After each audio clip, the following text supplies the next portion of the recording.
ದೀಪಾವಳಿ ಸಂಭ್ರಮ ನಗರದಲ್ಲಿ ಮನೆ ಮಾಡಿದೆ. ಇವತ್ತು ಲಕ್ಷ್ಮೀ ಪೂಜೆ. ಹೀಗಾಗಿ ಕೆಆರ್ ಮಾರ್ಕೆಟ್ನಲ್ಲಿ ಇಂದು ಗ್ರಾಹಕರಿಂದ ರಶ್ ಆಗಿತ್ತು. ಬೆಲೆ ಹೆಚ್ಚಳದ ಮಧ್ಯೆ ಗ್ರಾಹಕರ ಖರೀದಿ ಭರಾಟೆ ಜೋರಾಗಿತ್ತು. ಅತ್ತ ದೇವಾಲಯಗಳಲ್ಲೂ ಸಂಭ್ರಮ ಮನೆ ಮಾಡಿತ್ತು.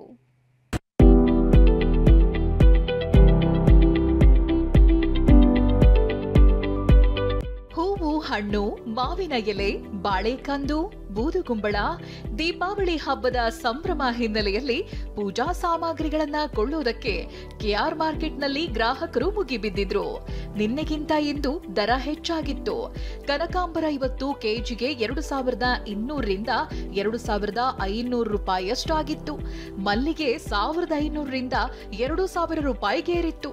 ಬೆಲೆ ಹೆಚ್ಚಳದ ಮಧ್ಯೆ ಗ್ರಾಹಕರ ಖರೀದಿ ಭರಾಟೆ ಜೋರಾಗಿತ್ತು.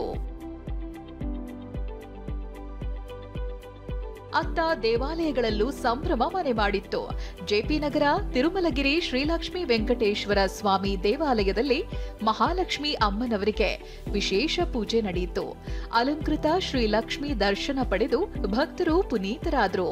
ತುಂಬಾ ಚೆನ್ನಾಗಿ ಅನಿಸ್ತು. ನೋಡಿದ್ರೆ ಅಲ್ಲೇ ಇರ್ಬೇಕು ಅನ್ಸುತ್ತೆ. ಲೈಕ್ ಅಲ್ಲಿಂದ ಹೋಗ್ಬಾರ್ದು. ಲೈಕ್ ಅಲ್ಲಿ ಇದ್ರೆ ಒಂಥರ ಪೀಸ್ ಅನ್ಸುತ್ತೆ. ತುಂಬಾ ದಿನದಿಂದ ಬರ್ತಾ ಇದ್ವಿ. ಈ ಪೂಜೆನ ಅಟೆಂಡ್ ಆಗಕ್ ಆಗ್ತಿರ್ಲಿಲ್ಲ. ಬಟ್ ಇವತ್ತು ಹೆಂಗಾದ್ರೂ ಆಗ್ಲಿ ಮುಗಿಸ್ಕೊಂಡು ಹೋಗೋಣ ಅಂತೇಳಿ ಕುತ್ಕೊಂಡು ಮುಗಿಸ್ಕೊಂಡು ಹೋಗ್ತಾ ಇದ್ದೀನಿ. ತುಂಬಾ ಖುಷಿ ಆಯ್ತು. ಅತ್ತ ಪುಟ್ಟೇನಹಳ್ಳಿಯ ದೇಗುಲದಲ್ಲಿ ಮಹಾಲಕ್ಷ್ಮಿ ವಿಶೇಷ ನರಸಿಂಹಸ್ವಾಮಿ ಅಲಂಕಾರ ಮಾಡಲಾಗಿತ್ತು. ಭಕ್ತರು ಕಜ್ಜಾಯ ನೈವೇದ್ಯ ಮಾಡಿದ್ರು. ಭಕ್ತರಿಗೆ ತೀರ್ಥ ಪ್ರಸಾದದ ವ್ಯವಸ್ಥೆ ಮಾಡಲಾಗಿತ್ತು. ಅಮಾವಾಸ್ಯೆ ಇದ್ದಿದ್ರಿಂದ ಲಕ್ಷ್ಮೀ ಪೂಜೆಗಾಗಿ ಭಕ್ತರ ಸಂಖ್ಯೆಯೂ ಹೆಚ್ಚಿತ್ತು.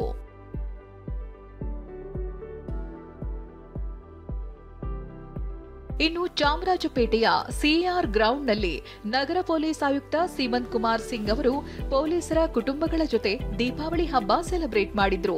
ಸಿಹಿ ಹಂಚಿ ಪಟಾಕಿ ಹಂಚಿದ ಸಿಂಗ್ ಜೊತೆ ಎಲ್ಲರೂ ಒಂದೇ ಕುಟುಂಬದವರಂತೆ ಸಂಭ್ರಮಿಸಿದ್ರು. ಕಿರಣ್ ಸೂರ್ಯ, ಟಿವಿ9 ಬೆಂಗಳೂರು.